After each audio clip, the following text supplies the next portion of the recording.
അഷ്ടമി രോഹിണി ദിവസത്തെ കുറച്ച് വിശേഷങ്ങളാണ് ഇന്നത്തെ വീഡിയോയിൽ കാണിക്കുന്നത്.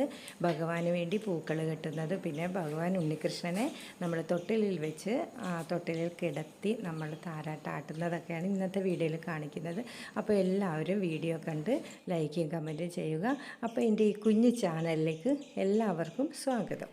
നമുക്കാദ്യമേ മാല കെട്ടുന്നത് കാണിച്ചു തരാം കേട്ടോ. അതിനു വേണ്ടി ഞാൻ കുറേ പൂക്കൾ വരുത്തിയായിരുന്നേ. എൻ്റെ കുഞ്ഞമ്മയുടെ മോളും മധുരയിലുണ്ട്, അപ്പോൾ അവൾക്ക് കൊല്ലത്ത് വരെ വരണമായിരുന്നു, അപ്പോൾ എനിക്കും കൊല്ലത്ത് പോകണമായിരുന്നു. അങ്ങനെ കുറേ പൂക്കൾ കൊണ്ടുവന്നു. പിന്നെ പൂക്കൾ മാത്രമല്ല, വീട്ടിലേക്ക് കുറേ പച്ചക്കറികളൊക്കെ കൊണ്ടുവന്നായിരുന്നു കേട്ടോ. കുഞ്ഞു കുഞ്ഞു പാവയ്ക്കൊക്കെ ഇവിടെ കിട്ടത്തില്ല, അവിടെ ആകുമ്പോൾ എല്ലാം കിട്ടും, അപ്പോൾ അതൊക്കെ കൊണ്ടുവന്നിട്ടുണ്ടായിരുന്നു. പിന്നെ നവരാത്രിക്ക് ദേവിക്ക് ചാർത്താനുള്ള കയ്യ് കാല് പിന്നെ മാലകളൊക്കെ കൊണ്ടുവന്നിട്ടുണ്ടായിരുന്നു.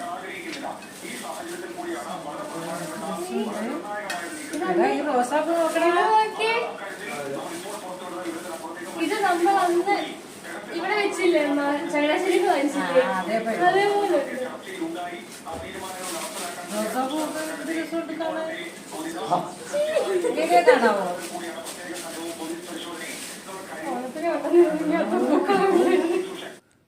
അവിടെ എല്ലാ സാധനത്തിനും തീരെ വിലക്കുറവാണ്. അതുകൊണ്ട് എപ്പോൾ അവൾ വന്നാലും ശരി, ഞാനിങ്ങനെ കുറേ സാധനങ്ങൾ പറഞ്ഞേക്ക് അവളെ കൊണ്ടുവരും.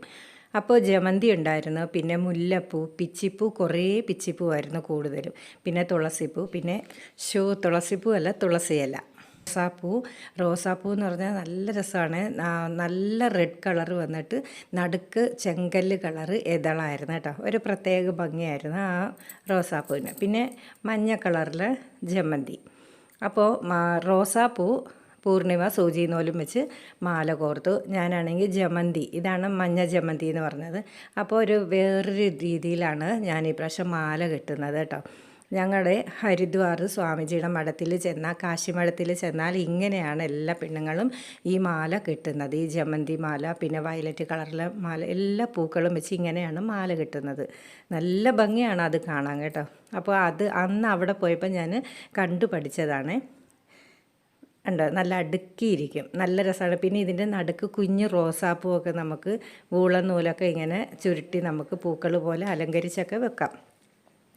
അപ്പോൾ ഞാൻ എല്ലാത്തിൻ്റെയും കുറച്ച് വീതം പൂക്കൾ മാലയായിട്ട് കെട്ടിക്കോർത്ത് വെച്ചിട്ടുണ്ട്. ഇനി ഒരു കവറിനകത്ത് ആക്കി ഫ്രിഡ്ജിൽ വെച്ചാൽ നമുക്ക് അമ്പലത്തിൽ പോകുമ്പം കുറേ കെട്ടിക്കൊടുക്കാം. പിന്നെ ഇവിടെ ഇറച്ചി മീനൊന്നും ഉപയോഗിക്കാത്തതുകൊണ്ട് നമുക്ക് ഫ്രിഡ്ജ് എപ്പോഴും നമ്മൾ വേറെ അശുദ്ധമൊന്നും അല്ലല്ലോ, അതുകൊണ്ട് തന്നെ കുഴപ്പമില്ല. പിന്നെ പീരീഡ് ആവുന്ന സമയത്തൊക്കെ ഉള്ളൂ, അതും ഇപ്പം കുഴപ്പമില്ല. അതുകൊണ്ട് ഫ്രിഡ്ജിൽ വെക്കുന്നതാണ് കേട്ടോ. നല്ല ശുദ്ധമാണ് എപ്പോഴും, അതുകൊണ്ടാണ് ഫ്രിഡ്ജിൽ വെക്കുന്നതെന്ന് ഞാൻ പറയുന്നത് കേട്ടോ. അപ്പോൾ കെട്ടിയ മാലകളെല്ലാം ഒരു തട്ടത്തിലാക്കി ഞാൻ അടുക്കി വെച്ച്, എന്നിട്ട് കുറച്ച് വെള്ളവും കൂടെ തളിച്ച് വെച്ച് നമ്മൾ നാളെ വൈകിട്ടേ എടുക്കത്തുള്ളൂ കേട്ടോ. വൈകുന്നേരമാണ് ശ്രീകൃഷ്ണൻ്റെ ഞാൻ വേണ്ടി തൊട്ടിൽ വെക്കുന്നതും വിളക്ക് കത്തിക്കുന്നതെല്ലാം വൈകുന്നേരമാണ്. വൈകുന്നേരം എന്ന് വെച്ചാൽ രാത്രിയിൽ 9 മണി 9:30 ആകുമ്പോഴാണ് ചെയ്യുന്നത്. അപ്പോൾ പകലൊന്നും ചെയ്യാറില്ല, പകലൊക്കെ വിളക്കൊക്കെ കത്തിച്ച് പോകത്തുള്ളൂ. എനിക്കല്ലെങ്കിൽ നാളെ കടയിൽ പോകണമെന്ന് വെച്ചാൽ ചേട്ടനും പിള്ളേരെല്ലാം അഷ്ടമി രോഹിണിക്ക് രാവിലെ ആറന്മുള അമ്പലത്തിൽ പോകും. അപ്പോൾ അതുകൊണ്ട് എനിക്ക് കടയിൽ പോകണം.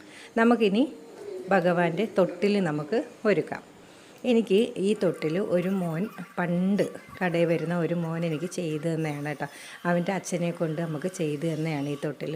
അപ്പോൾ ഞാൻ പൂജാമുറിയിൽ ഇങ്ങനെ വെച്ചിരിക്കുകയായിരുന്നു. അപ്പോൾ അത് കൊണ്ടുവന്ന് ഗോൾഡ് കളറിലെ പെയിൻ്റൊക്കെ അടിച്ച് ഉണക്കി ഞാൻ എടുത്ത് വെച്ചിരിക്കുകയാണ്.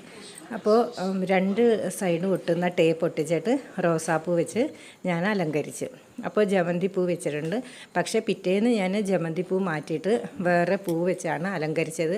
പിന്നെ തൊട്ടിലിനകത്തും കുറേ തുളസി ഇതൾ നിറച്ചും വെച്ചിട്ടാണ് ഭഗവാനെ അതിനകത്ത് തൊട്ടിലിൽ നമ്മൾ കിടത്തുന്നത് കേട്ടോ. അപ്പോൾ എല്ലാം ഒരുക്കി ഞാൻ കുറേ ശ്രീകൃഷ്ണൻ്റെയും പിന്നെ കുറേ ഗണപതി, ആന, സരസ്വതി, പിന്നെ രാധാകൃഷ്ണന്മാർ, അതൊക്കെ ഞാൻ കാളഹസ്തി പോയപ്പോൾ കുറേ കുഞ്ഞു പ്രതിമകൾ വാങ്ങിച്ചായിരുന്നു. അപ്പോൾ അതെല്ലാം കൊണ്ടുവന്ന് അലങ്കരിച്ച് വെച്ചിട്ട് തൊട്ടിലും നടുക്ക് വെച്ച്, പിന്നെ തൊട്ടിലിൽ ആട്ടാൻ വേണ്ടി ഞാനൊരു നൂല് കെട്ടിയിട്ട് അതിനകത്ത് കുറച്ച് പൂക്കളൊക്കെ കെട്ടിയിട്ടുണ്ടായിരുന്നു.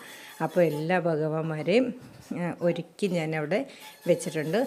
നാളെ ഇനി നമുക്ക് എളുപ്പമായിരിക്കും. അപ്പോൾ പിറ്റേന്നായി രാവിലെ ഞാൻ ചേട്ടനാണ് വിളക്കൊക്കെ കത്തിച്ചത്. അപ്പോൾ ഞാൻ കടയിൽ പോവുകയാണ്. കടയിൽ പോയപ്പോഴത്തേക്ക് ഭഗവാനെ തൊഴുതിട്ട് ഞാൻ പോവുകയാണ്. അപ്പോൾ ഇനി വൈകിട്ട് കാണാം. അപ്പോൾ ഞാൻ വൈകിട്ട് വന്ന് കുളിച്ച് സാരിയൊക്കെ ഉടുത്ത്, സാരിയൊന്നും നല്ലതുപോലെ ഒന്നും ഉടുത്തില്ല കേട്ടോ, പെട്ടെന്ന് വാരി വലിച്ച് ഉടുത്തതാണ്. അപ്പോൾ വൈകിട്ട് ഞങ്ങൾ അഷ്ടമിരോഹിണിയുടെ ഉണ്ണിക്കണ്ണന്മാരെയൊക്കെ കാണാൻ കോഴഞ്ചേരി സ്റ്റാൻഡിൽ പോയായിരുന്നു കേട്ടോ. ഭയങ്കര ഘോഷയാത്രയായിരുന്നു, നല്ല രസമായിരുന്നു. അതൊക്കെ ഞാൻ വേറെ വീഡിയോ ഇടുന്നുണ്ട്. അപ്പോൾ അതെല്ലാം കണ്ടിട്ട് വന്നിട്ടാണ് ഈ കൃഷ്ണൻ്റെ തൊട്ടിൽ വെപ്പൊക്കെ നടത്തുന്നത്. ഇപ്പം മണി 9:30 9:45 ആയി കേട്ടോ. എല്ലാം കഴിഞ്ഞപ്പോൾ 10:45 ആയി. പക്ഷേ 12 മണിക്കാണ് കറക്റ്റിന് നമ്മൾ ഭഗവാന് വേണ്ടി വിളക്കൊക്കെ കത്തിച്ച് ഇങ്ങനെ ആർത്തിയൊക്കെ കാണിക്കേണ്ടത്. പക്ഷേ അതൊക്കെ അമ്പലങ്ങളിലാണ്. നമ്മൾ അമ്പലവും വീടും വേറെ രണ്ടും രണ്ടല്ലേ. അപ്പോൾ അമ്പലത്തിലാണെങ്കിൽ നമ്മൾ സാലിഗ്രാമമൊക്കെ ഉള്ളതുകൊണ്ട് നമ്മൾ ഭഗവാനെ അഭിഷേകമൊക്കെ ചെയ്യുന്നത്. പക്ഷേ വീട്ടിൽ അഭിഷേകമൊക്കെ ചെയ്യുന്നത് ശരിയല്ല എന്നാണ് എൻ്റെ അഭിപ്രായം. അല്ലെങ്കിൽ നമ്മൾ തിരുമേനിമാരെയൊക്കെ കൊണ്ടുവന്ന് അതുപോലെ വ്രതമൊക്കെ നോക്കി നല്ല ശുദ്ധവാക്കിയൊക്കെ ഇട്ടിട്ട് വേണം എല്ലാം ചെയ്യാൻ. അപ്പോൾ ഞാൻ കുറേ സ്വീറ്റ്സ് വാങ്ങിച്ചായിരുന്നു ഇന്നലെ. പിന്നെ പാൽപേട വാങ്ങിച്ചു, ലഡു 2 ടൈപ്പ് ലഡു, ജിലേബി, പിന്നെ കശുവണ്ടി, ബദാം, പിന്നെ ഗുലാബ് ജാം, അങ്ങനെ കുറേ സ്വീറ്റ്സ് വാങ്ങിച്ചായിരുന്നു. അപ്പോൾ അതെല്ലാം ഞാൻ കവറിനകത്ത് നിന്നെടുത്ത് ഭഗവാന് ഒരു തട്ടത്തിലാക്കി എടുത്ത് വെച്ചിട്ടുണ്ടായിരുന്നു. അപ്പോൾ ഈ ഇന്നലെ കെട്ടിയ മാലകൾ ഓരോന്നായിട്ട് നമുക്ക് എല്ലാ ഭഗവാന്മാർക്കും ചാർത്താം. അമ്പലത്തിലാണെങ്കിൽ കറക്റ്റ് 12 മണിയൊക്കെ ആവും ആർത്തിയൊക്കെ കാണിക്കാൻ കേട്ടോ. എന്നുവെച്ചാൽ അഭിഷേകം എല്ലാം കഴിഞ്ഞിട്ട് നമ്മൾ ചന്ദ്രനെ കാണും. പൂർണ്ണ ചന്ദ്രനെയാണ് കേട്ടോ. പൂർണ്ണ ചന്ദ്രനെ കണ്ടതിന് ശേഷം മാത്രമേ ഭഗവാന് ആർത്തി ഒഴിയത്തുള്ളൂ. അത് കറക്റ്റ് ഇങ്ങനെ പൂർണ്ണചന്ദ്രൻ വരികയും ചെയ്യും. അതാണ് ഏറ്റവും വലിയ അതിശയം. പിന്നെ അതിന് ശേഷം മാത്രമാണ് എല്ലാ ബാക്കിയുള്ള കാര്യങ്ങളെല്ലാം ഭഗവാന് വേണ്ടി ചെയ്യുന്നത്. ഞങ്ങൾ തീർത്ഥവും എല്ലാം പ്രസാദവും എല്ലാം വാങ്ങിച്ചിട്ട് രാത്രി 2 മണിയൊക്കെ ആകുമ്പോഴാണ് വീട്ടിൽ വരുന്നത്. അപ്പോൾ ഈ പ്രാവശ്യം ഞാൻ അമ്പലത്തിലൊന്നും പോയില്ല.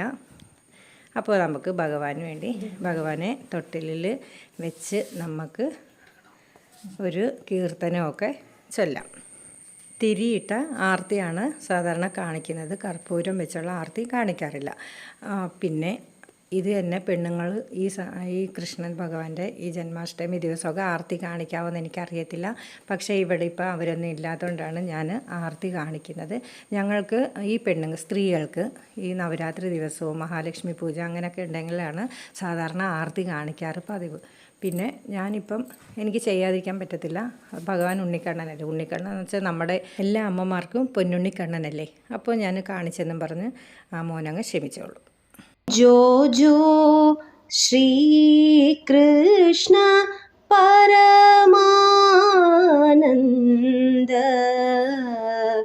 നന്ദ ഗോപിയ കന്ദ ബാലമുകുന്ദ ജോ ജോ ജോ ജോ ശ്രീ കൃഷ്ണ പരമാനന്ദ നന്ദ ഗോപിയ കന്ദ ബാലമുകുന്ദ ജോ ജോ ಪಾಲು ಕಡಲೋಳು ಪವಡಿಸಿದವನೇ ಆಲದೇಲಯ ಮೇಲೆ ಮಲಗಿದ ಶಿಶುವೇ ಶ್ರೀಲಲಿತಾಂಗಿಯ ಚೇತ್ತ ದುರ್ಲಭನೇ ಬಾಲ ನಿನ್ನನು ಪಾಡಿ ತೂಗುವೇನಯ್ಯ ಜೋ ಜೋ ಜೋ ಜೋ ಶ್ರೀ ಕೃಷ್ಣ ಪರಮಾನಂದ ನಂದ ಗೋಪಿಯ ಕಂತ ಬಾಲಮುಕುಂದ ಜೋ ಜೋ ಜೋ ಜೋ ಜೋ ಜೋ